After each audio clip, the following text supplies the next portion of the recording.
when I was a kid, like, well, I'd say I was a kid, I was in my sort of mid-20s, and I was at college. I was studying like psychology and sociology and whatever. And I sort of come to the realization that if I carried along that path, you know, like I would basically become some left-wing fucking middle-class hypocrite. And I'm not. I didn't go along that path. So I walked straight out of society. And I found that, you know, I am a very small minority. People at our age who are still sort of saying, you know, we want a fucking revolution, you know, peaceful revolution. I mean, if, you know, I'm sort of thinking about the left wing, you know, because one of the reasons why we're in this state of affairs that we're in, you know, where, you know, we have such inequality and where everything has to be so PC in a very un-PC. Because the left haven't properly made their case, right? They've gone into this whole PC identity thing, haven't they? They've gone into sort of like, you know, they've basically sort of, you know, you're oppressing me, you're oppressing me. That's right. You're oppressing my person. They want everything nice within capitalism. So, you know, oh, you know, if you're black or you're yellow or you're white, capitalism treats you the same. If you, whatever your gender, capitalism treats you the same. And when we've got like that, we're all happy. Capitalism is a success. Especially, you know, in Europe as well. You know, sort of like we got this whole sort of like left wing sort of. What we call neoliberalism is really left-wing thinking, isn't it? It's left-wing capitalism. Yeah, I don't know how left-wing it is. I actually think it's pretty. I think it's actually pretty conservative.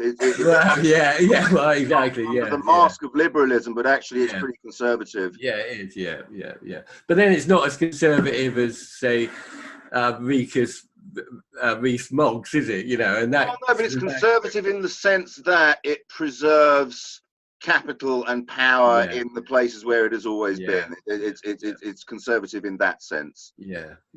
No, I mean it's not conservative in terms of preserving family values and that kind of stuff. No, not at all. Quite the reverse, in fact. Because that's right. Yeah. In fact, it's sort of, and community bonding and so on is antithetical to the exploitation that the system requires of us. Yeah. Once you start knuckling under on that daily level of sort of like compromising your values, very soon you don't have those values anymore. Yeah, absolutely. And that's kind of what happens to a lot of people. You know, they're quite young and sort of idealistic, but they've come to the materialistic world. They've got to knuckle down, get the mortgage, get some security. You know, they compromise their values every day, and slowly, you know, they become cynical people, and they become cynical because of the choices they've made. I mean, it's happening to them younger and younger. I mean, I was a teacher for 10, 15 years, and you know, you watch kids when they arrive at secondary school at 11, and they're still little kids. You know what I mean? They're still full of fun and whatever. By the time they're 14, 15, they've been ground down by the expectations of GCSEs coming up, and then they're going to have to do university applications and you know, applications for lodgings and applications for financing and blah blah blah blah blah blah blah.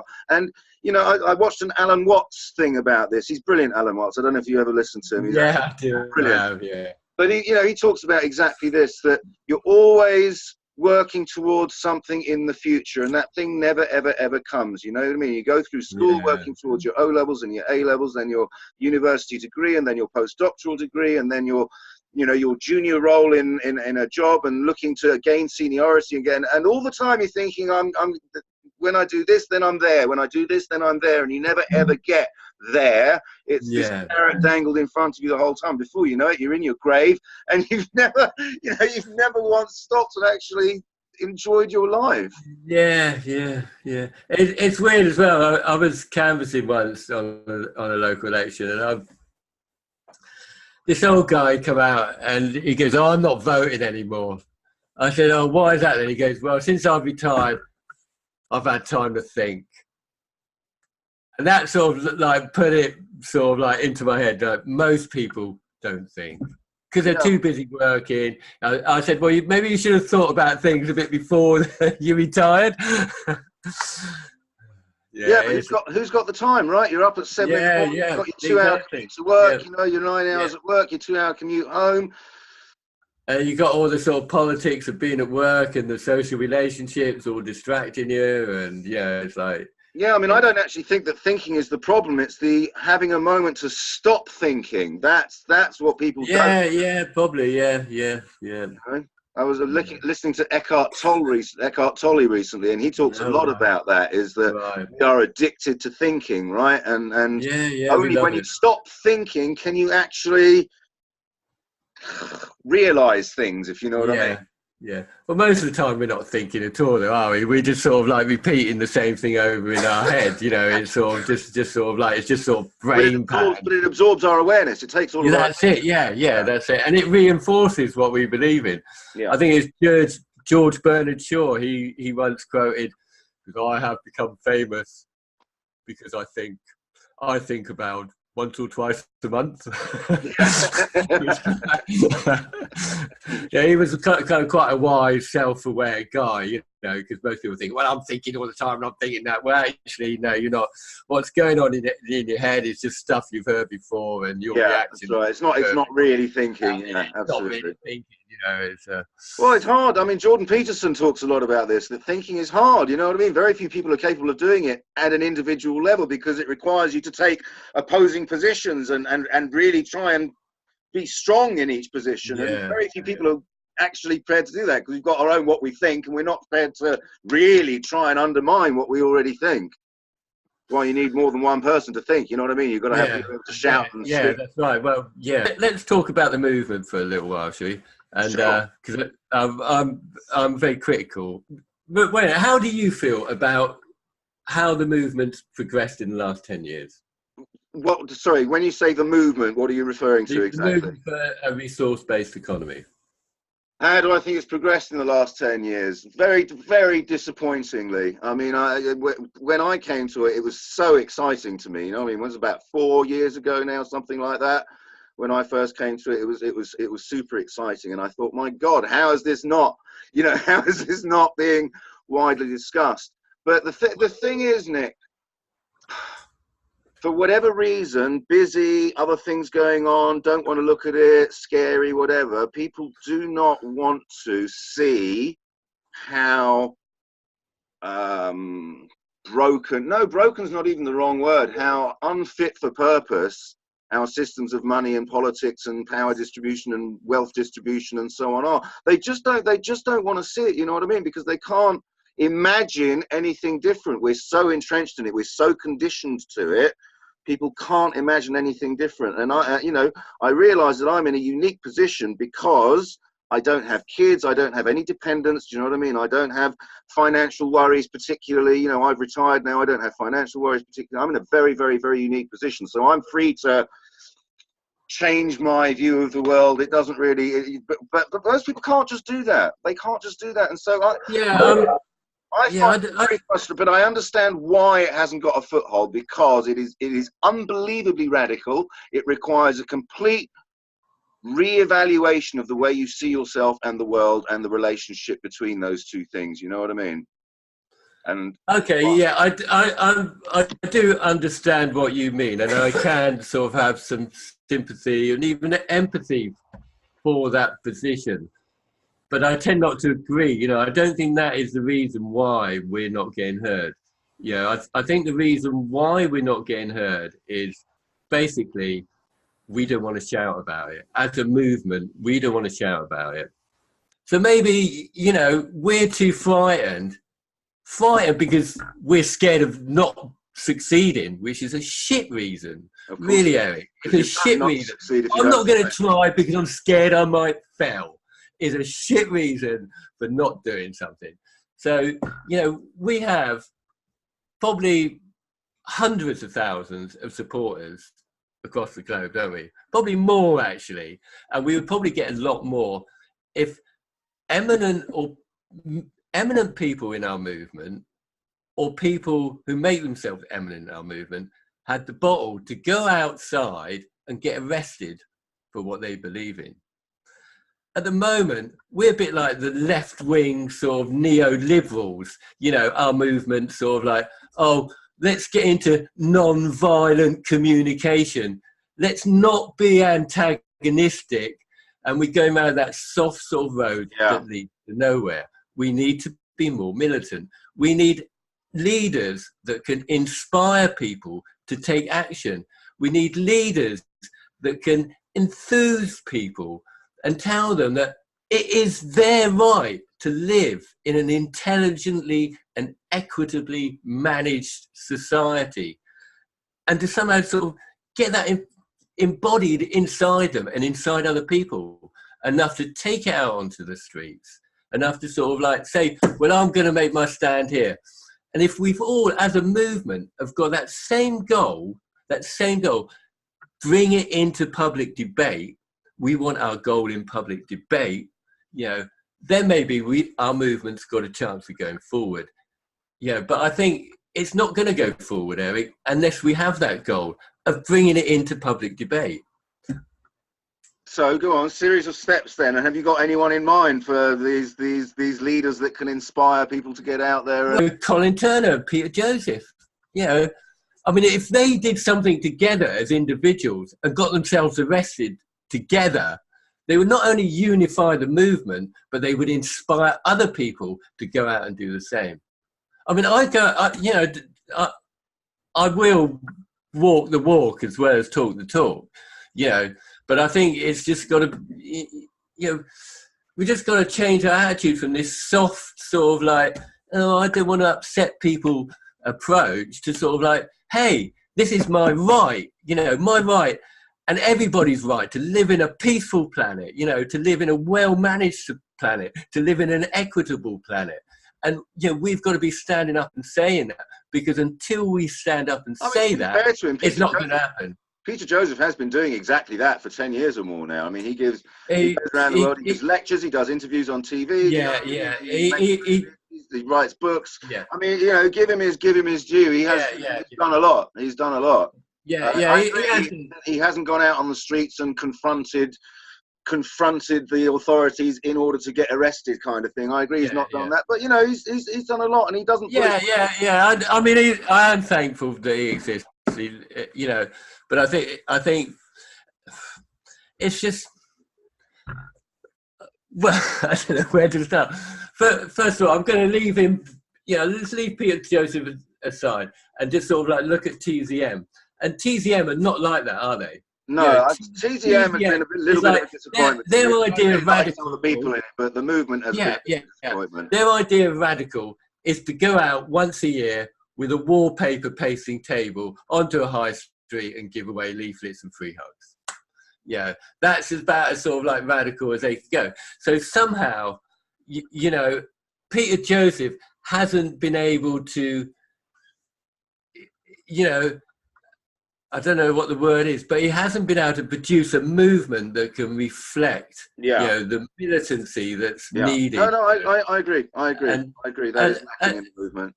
Yeah. But I would say if you had an army of people going out every weekend to high streets with wallpaper tables and giving out leaflets and offering free hugs, if you had dozens or hundreds of people doing that every single weekend, that's different, right? Now, that's different. Yeah, that's different, because if you look at the the psychology of how minorities change the values of the majority, then consistency. Yes, correct. It's one of the major influences. You've got to be consistent. You know, you've got to keep doing it.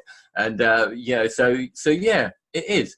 And that would really help. I mean, there's other things that we can do to, you know, to help and raise awareness as well. But generally, that's where I believe, you know, we've got to go, because, you know, like we created the Money Free Party, and it allows people to vote for, you know, a direct transition to a resource-based economy. But it doesn't create the value shift that's needed to vote for that. Yeah. Okay, and so, you know, Colin Turner, he's sort of like he's been focusing his attention on creating sort of like a free swap club, exchange, where we can exchange out. But that doesn't take off because there isn't enough people, you know, doing it because there's not, because that value change you hasn't have to start somewhere, right? I mean, yeah. Well, but the thing is, the value change, as far as I'm aware, you know, and looking back in history, happens when we go out as a minority and we start confronting the values of the majority. That's when and how the value shift happens, you know, and that's kind of what we got to do. And making whatever alternative currencies or alternative ways to swap and trade, they're not going to do it. They do allow the facilitation of what we want to see, but they don't create that value change. That value change is going to come. But the fact that these things are popping into existence is indicative of the fact that those value changes are starting to occur, right? Otherwise, why are these people creating these? I think so it is indicative of a seed of something, I think. Yeah. Well, naturally, you know, everything changes, including values. Okay, and so now we get on to sort of like a new world, right? Because the world is continually evolving, society is evolving. And the way I see the society evolving, you know, is going to be, we're going to sort of basically reinforce this 3-tier society that we've got now, where we've got, you know, the elites right at the top, okay, with their, yeah, I mean, they just can't really talk about them. Then we got the favoured professionals and the lucky ones living in their gated communities, you know. And then at the bottom, you know, we've got all the masses of poor people. And those poor people, they're going to be, in the future, they're going to be living off of sort of like what we call the collective commons. Okay, they'll be scraping around for scraps from the collective commons. UBI, you know, universal basic income. There might even be part paid in cryptocurrencies by the time we get it rolled out. And so, yeah, it is indicative of what we're seeing, sort of like, you know, swapping and free stuff, you know, of goods and services, but they're very low level goods and services. They're not valued. There isn't the trust in that system yet, right, for people to exchange. Well, there isn't the trust, and also there isn't the capital to go into it. There's not the resources to go into that system. No, I mean, Colin's vision is one of a sort of slowly accreting snowball rolling down an ever increasing slope, you know what I mean? And so it starts very, very, very slowly, but as it picks up speed, that brings more, you know, that encourages more people to come into it, and it's like a exponential. Once you reach a certain point, it's like, you know, like an exponential runaway thing. I think he's got a point, but the beginning is, as you say, there isn't the value shift in the minds of the people in the society to drive them towards the use of those kinds of systems. But then the increasing use of those kinds of systems will start to create those values. Do you know what I mean? It's a if you do get an increasing use. I mean, what happened with the LET system? Are you familiar with the LETs? The LETs? Yeah. LETs, local. Okay, I'll fill you in. Local exchange trading systems. Okay. Okay. And these took off in the 80s, and I say they took off. They went global. They were sort of like every local sort of area, all over the world. Well, all over the Western world anyway. You know, we had them throughout Europe. We got systems in America, all over the UK. Nearly every area in the UK has them or had them. They still exist somewhat, because what happens is, you know, when we create, and basically they were an alternative currency. Mm-hmm. You know, theoretically with LETs, you could basically resolve global poverty. Yeah, that's sort of like theoretically, you could do that, you know, if you've got people using them. But, you know, the people didn't use them. You know, they started off, a lot of people using them, but not enough people using them to make them powerful enough, and slowly they ebb away. Yeah. And there still exists in lots of places, local exchange trading systems, but they've got no sort of real power, you know, to make any difference because not enough people use them. And the other worry is the value change has not happened. Commodified, right? In this day and age, any of this kind of thing that emerges soon gets commodified. Look what happened to Bitcoin, right? You know, well, yeah, as well, yeah. And, that, it's turned into a tool of speculation, exposed to yeah, exchange, and boom, that's it. It's dead. No one can possibly trust that thing as a currency anymore, right? Yeah, that's right. That's that is another discussion. But yeah, yeah. I mean, so when Bitcoin was coming on, people were saying, "Oh, the money-free party's got to get into Bitcoin." It's going to take us. It's going to be the transition to a money-free world. And it's the same thing with UBI. You've got to get behind UBI because UBI is going to transition. It's all these things. Yeah, they're not really.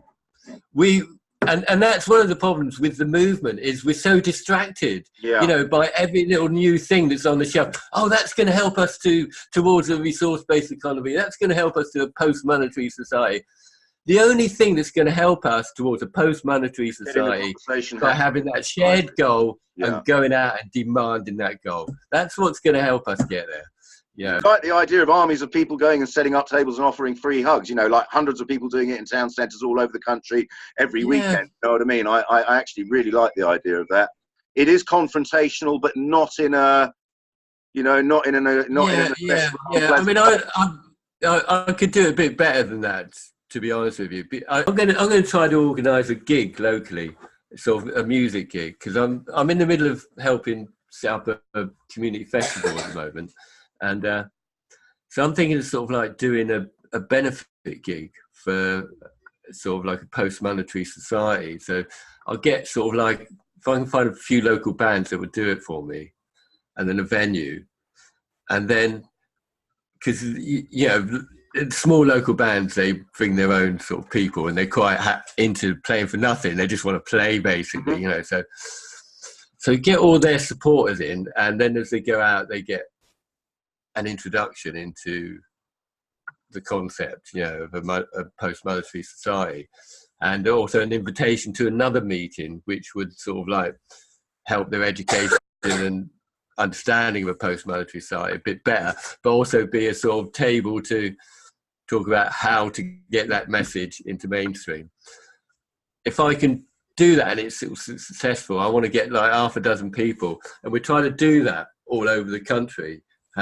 Start having sort of like local benefit gigs, and try to sort of like maybe get a new sort of support base, because at the moment our support base, it's not doing the trick. It's not doing what we want it to do, is it? Yeah, no, that sounds good. That sounds like really good, and it's the right kind of crowd as well, right? It's a young, hip, whatever type of crowd. So it's the right kind of people. Have you ever seen one of the Zeitgeist presentations in their pub? Have you ever seen one of their presentations towards it? I went to this up in London. They used to hang about in this pub and do a presentation every week, and they're quite entertaining in some ways. But if personally, if I go out onto the street, if I have a few people with me, what I would do is basically do part of a Zeitgeist presentation, and I wouldn't go out with a stall. I'd go out with a couple of people just to back me up, and I just sort of go into the marketplace, start clapping, going, come here. When you get about 6 people around, go, right, now everybody laugh, get them laughing, and then more people will come, because I'm not going to tell you what I want to tell you until more people are here. Get a good group of people around you, and then do a presentation sort of like on how money is created. Give everybody forced money, say you're living on an island, show them how interest works, and just do a nice TZM presentation. Be a bit more proactive than just having a wallpaper table there. That's how I do it anyway. Right, but go back. I mean, these things are not mutually exclusive, right? Not everyone is gifted at standing up and giving presentations. So what you're saying is right. It would be great if we could do that. I'm sort of playing around now. Week in, week out, sooner or later you get on the local news, and then you get on the national news, and you know what I mean? And now, what is it these people are actually talking about? I mean, initially it's just, isn't it funny, these people handing out free hugs or whatever, giving impromptu presentations, isn't it funny, isn't it quirky? But sooner or later, they start to talk about what you're talking about. It's been consistent again, is it? I mean, you look at the vegan movement, and going back to something that everybody can get behind. people hate the vegans. Yeah, especially 10 years ago, they were more sort of like hated than they are now even. Yeah, people are beginning to accept them now. But yeah, they were very small minority. They were very radical, you know, and because they've been consistent in their approach, Yeah. yeah, they've got a lot more respect, and their movement has Yeah. grown potentially. You know, it's No, I because think they've you've got hit on absolutely a really crucial thing there, the consistency, keeping on doing it.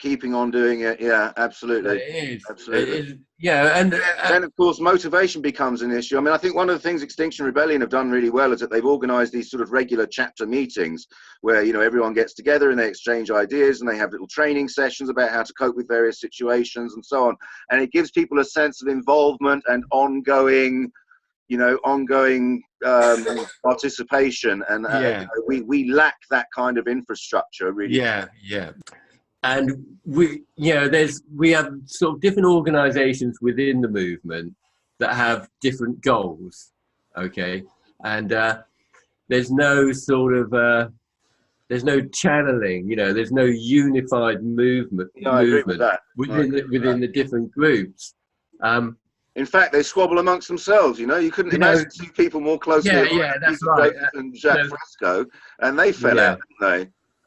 So, you know, I come from a bit more of a sort of like a socialist, anarchist sort of background, but not that radical. But when I first come across the RBE movement, I was already somebody who wanted to promote a money-free world, you know, and I come across the RBE movement, and my first impressions were, these aren't activists, it's like a fan base.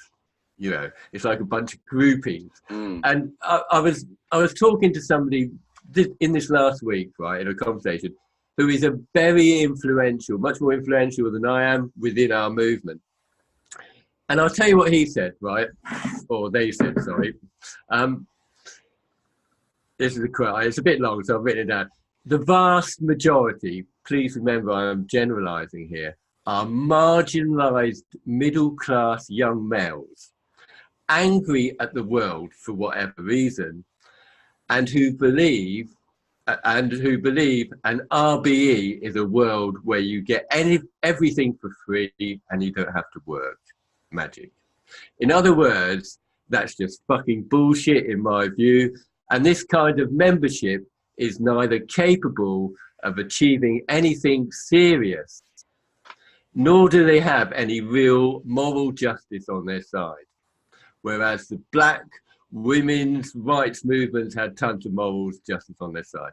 So basically he was saying like, they're a bunch of fucking middle-class twits. Yeah, whingers, basically. Those who have benefited actually from the system are now sitting there in the middle of it complaining about it. Right, okay. But then I looked again and I thought, what's he just said? And so I'll read you the last bit of the quote, because this is a leader of our movement, right? He goes, nor do they have any real moral justice on their side. Do you get that? Yeah. We don't have any moral justice on our side. That is a leader of our movement saying that.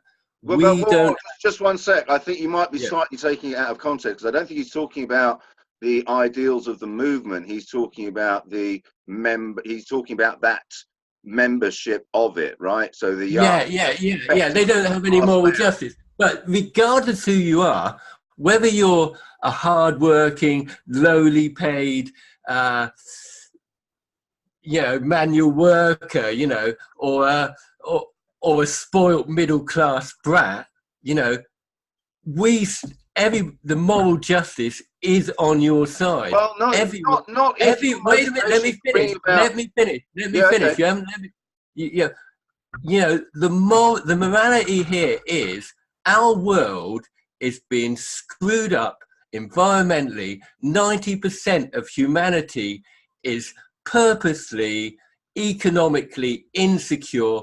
80% of the global population lives in poverty. You know, we have every justification, every moral right to get off our backsides and demand a better world. I agree with all of that, but I think the point he's making, the lack of moral justification comes when when your desire for bringing about RBE is so that you can have everything you want without having to do any work. I think that's the point that he's making. You've lost moral justification when that is your motivation.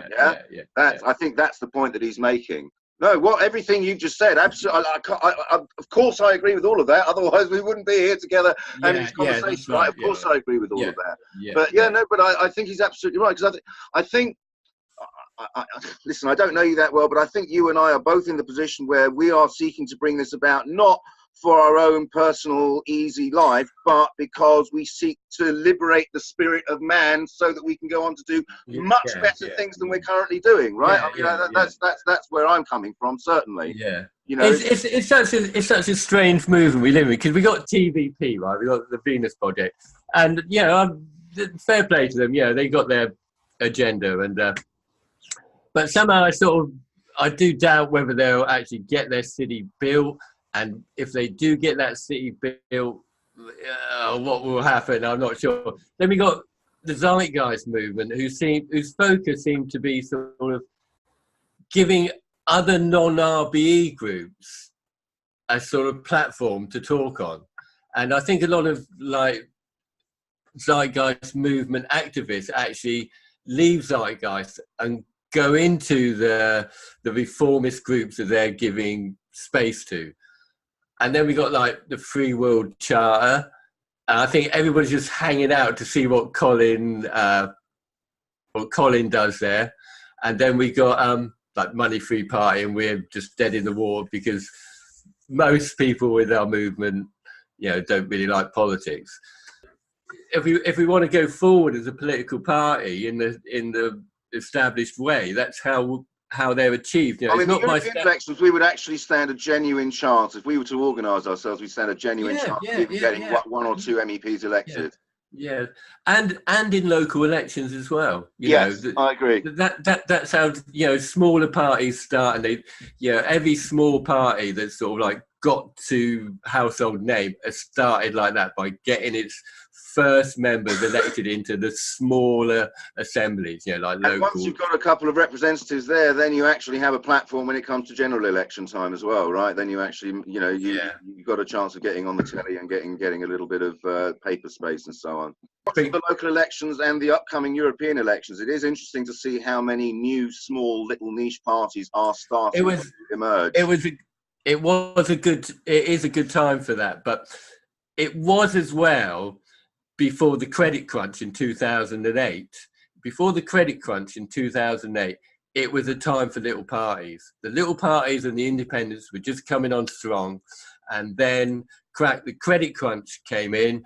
We had the Lib Dem and Conservative coalition here. That sort of everybody got pissed off with that because the Lib Dems lied about student fees, etc. The next election, everybody went out to punish the Lib Dems. And voted Tory. But that's right, exactly, they did. It's a bit strange. And going back to that idea of saying there's no unified sort of goal within us and no unified movement,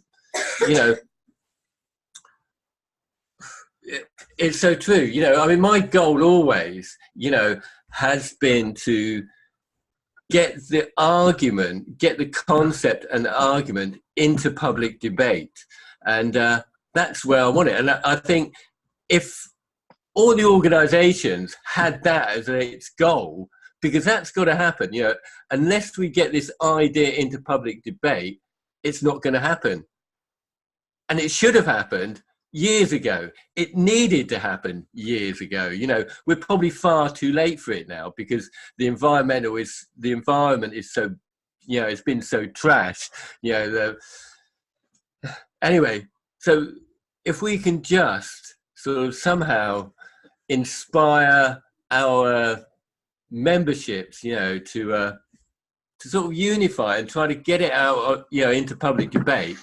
We know how to get stuff into public debate because we see it all the time, don't we? We've seen Extinction Rebellion. Well, the thing that they've done, which is basically what you're talking about is that they have found one issue which everybody has united behind, right?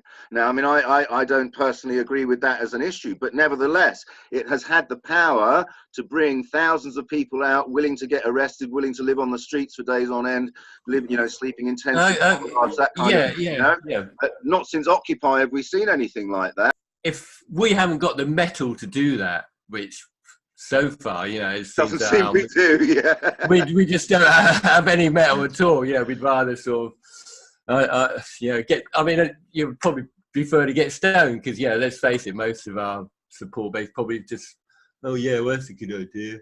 It's like that, isn't it? We're not really going to get much further than that in it, So these mass movements that come along, like the Extinction Rebellion and the Climate Camp and Occupy, they never actually really lead to very much, are they? They get mobilised somehow, massively, this massive mobilisation, and where does it go? It doesn't go anywhere. Have you been following any of the dark side of it at all on YouTube? Have you been looking at any of the side of it? Like the background of Gail Bradbrook. Yeah. I've seen that. I've posted a few things as well. Yeah, it makes me very suspicious. And someone else, I can't remember what his name is. He talks down at Speaker's Corner all the time. He's a lefty guy. He talks Keiko, something like that. His name is. That's right. Yeah, I did ask him if he'd do an interview for us. Actually. Yeah, I think he probably would. He knows me. I've spoken to him there a few times. Oh, right. Well, maybe you get on.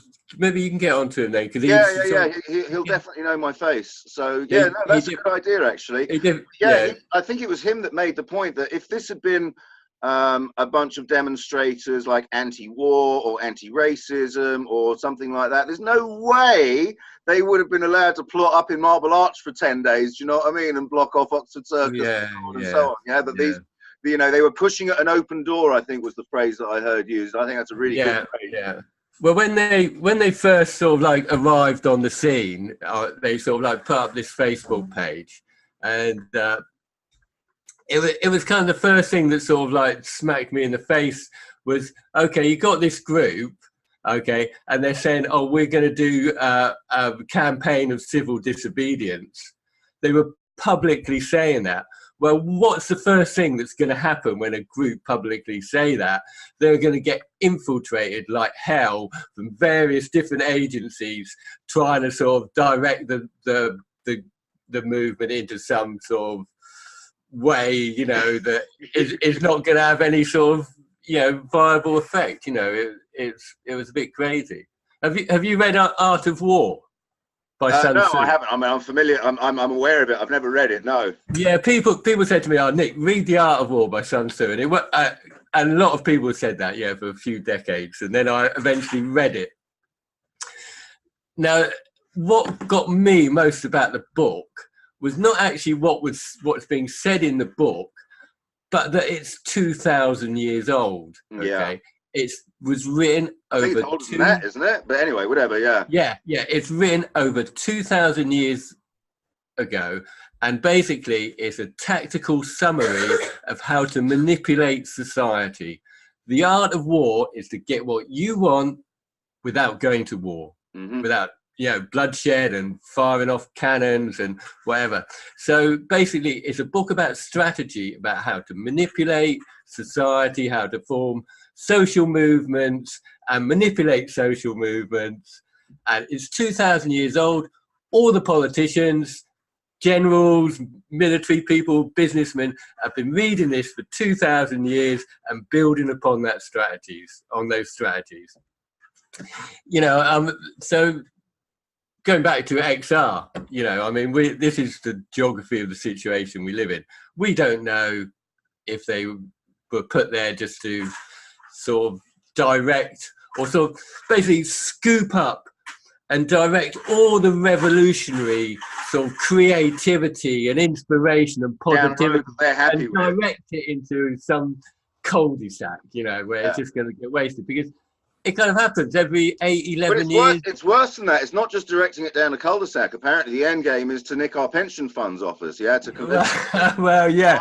I mean, problem that the only way to solve it is to spend all the money in the world. You know what I mean? And then where does that come from? Is our pension funds. Yeah, and yeah. The real goal here is to use the guise of climate change to nick our pension fund money in order to prop up the banks who are inevitably going to collapse. You know what I mean? And just kick that can down the road for another couple of decades. Well, yeah. I mean, we can. That is another theory. Yeah, where it can go.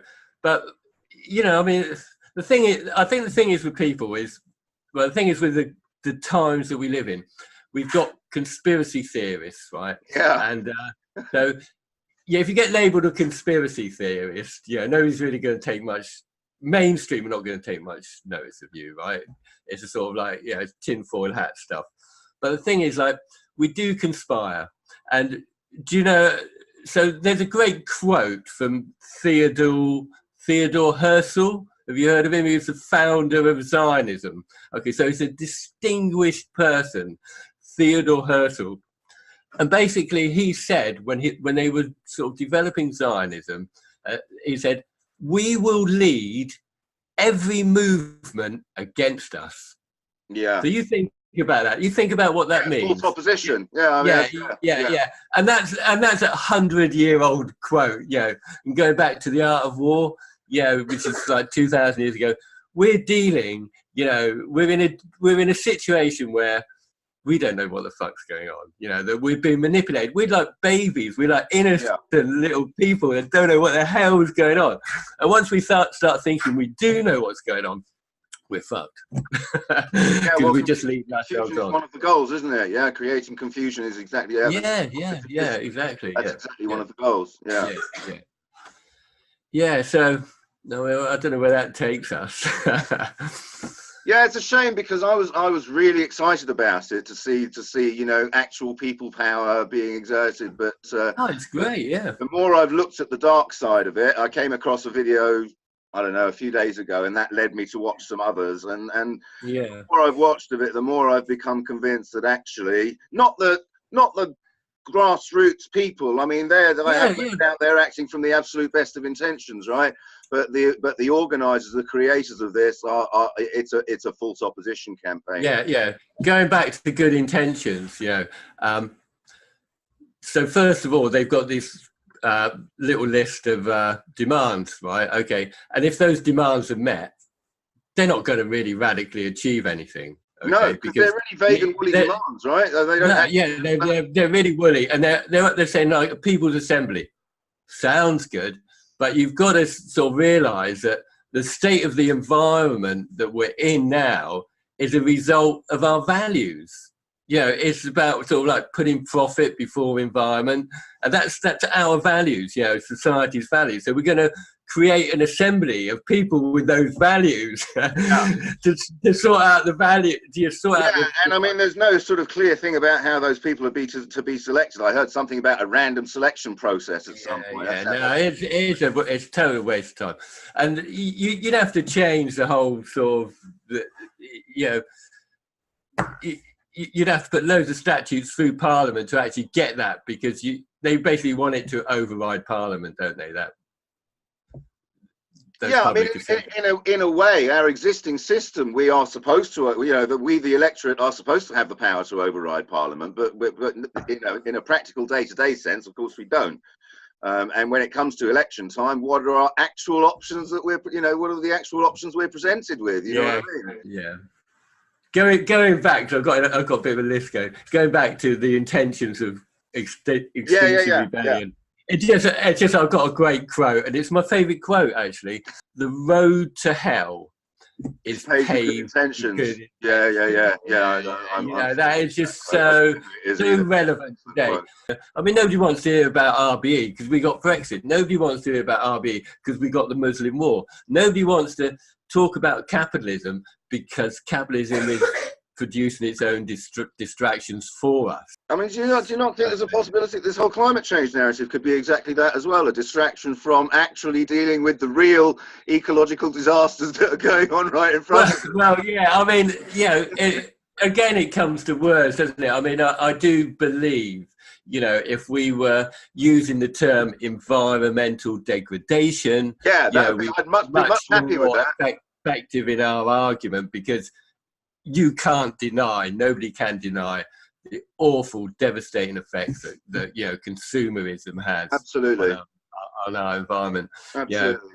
Yeah, environmental degradation. Yeah, you can't deny it. Global warming. Well, It's a much up better to term. I like that. Environmental Yeah. degradation is a much better term. It's much more encompassing, and there's absolutely. Yeah, There's lots and lots of things that can be done under that yeah. banner. The name of the party, Money Free Party. Do you not find, because I've encountered this a few times in a few different situations, do you not find that people sort of doing things voluntarily, you just basically can't rely on them? You know what I mean? There's no deadline. There's no quid pro quo. Yeah, that's right. Yeah, that's the whole. Because we're so conditioned to responding to money as an incentive to do things, you know what I mean? And it's a real problem. It's a real problem that I've seen. Yeah, I mean, I think that's all over the. Yeah, it's not just down to the Money Free Party. No, you know, it's throughout the activist spectrum. Yeah, Absolutely. Yeah, that's right. Yeah, it's a big problem. You know, it's which could kind of lead us on to a different discussion altogether, actually. No, I found that it's just it's just a pain in the arse, really. You know, people do anything. I think the collective consciousness is kind of the way forward, isn't it? Yeah. But that requires proper communication and the faithful, insofar as it's possible to do so, transfer of information and knowledge from one person to the next, right? As soon as knowledge starts getting distorted by individual ideologies along the way, well, now the collective doesn't work anymore. Yeah, maybe that, you know, sharing of knowledge and information can only happen when we're not thinking. It's a non sort of verbal sort of communication. It's happening on a sort of deeper level. I don't know, but it is a subject. Does anybody talk about that you know of? Yeah, actually, there's a guy called Jordan Hall who I really, really, really like. He has unbelievably high-level conversations, and I quite often have to rewind and listen to bits of it 2 or 3 times to get the whole. Just unbelievably dense conversations about this. So just very, very, very quickly, I'll outline his thing. He wrote an essay about this shortly after Trump came into power, and he saw that as the end, basically the beginning of Game A. So Game A, as far as he is concerned, began some tens of thousands of years ago. So for 50,000 years or whatever, human beings were the top predator. They occupied every niche on the planet, and were the most successful species on the planet for about 50,000 years, until they started to encounter each other, right? And at that point, Game A began, and Game A was the solution to the problem: how can larger numbers of people coexist with each other, collaborate with each other, cooperate with each other without killing each other, right? And so for the last, whatever it is, 20, 30,000 years, we've been playing Game A. And he thinks that Game A has reached its zenith now. Game A, there's human society, human ideas, technology, and so on have become so complicated now that Game A can no longer cope with it. And Game A is coming to an end, and we need to start playing Game B. And so he then starts to talk a little bit about what he sees Game B as looking like. And he thinks a feature, which is what you were just talking about, actually, one of the main features of Game B is what he calls coherence, where people are able to exactly that, come together collectively, and in the interaction between the people, a thing is created which is bigger than the sum of the parts of those people. Do you know what I mean? An idea or a structure of thought or whatever is created, which no one of those individuals could possibly have done on their own, but the collaboration of all of those things. And so coherence is something like people are sitting around talking, someone says something, and most of what that person says is noise, but in amongst that noise is signal, and it is the job of the other people in that conversation to discern noise from signal. Okay, what I heard in that is useful is this, and they re-articulate it in a new way, repackage it, adding to it something of their own, and so this thing evolves as it moves around and becomes, do you understand what I mean?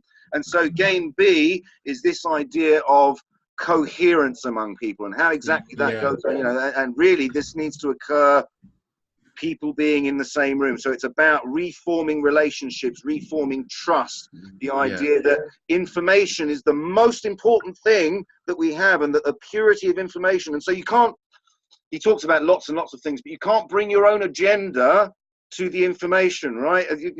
He talks about the idea of being full. If you're part of a group of people and you are acting from a position of fullness, like in a jazz band, right? If you're part of a jazz band and you're insecure and you want to take over the theme because you want to show how clever you are, right? And so you cut someone else off and you introduce your own theme.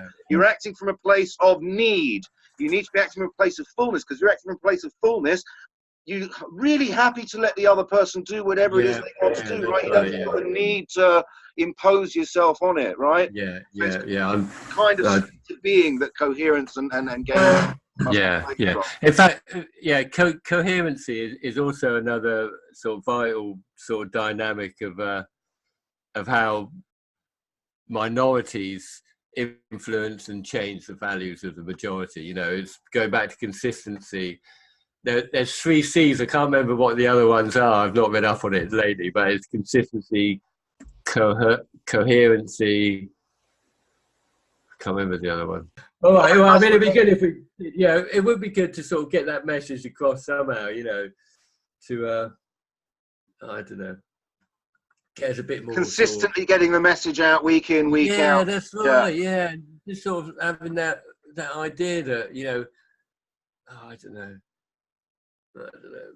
No. I think you're right. Consistency is a crucial element that we have thus far lacked. The real people just seem to be such a minority. You know, I mean, like, we got groups of thousands of individuals, but within those thousands of individuals, you only get one person who's going to be willing to stand up. Yeah, it's amazing. You know. Anyway, all right. I'll catch you later. Nice one. Take it easy, buddy. Yeah. You too. Bye.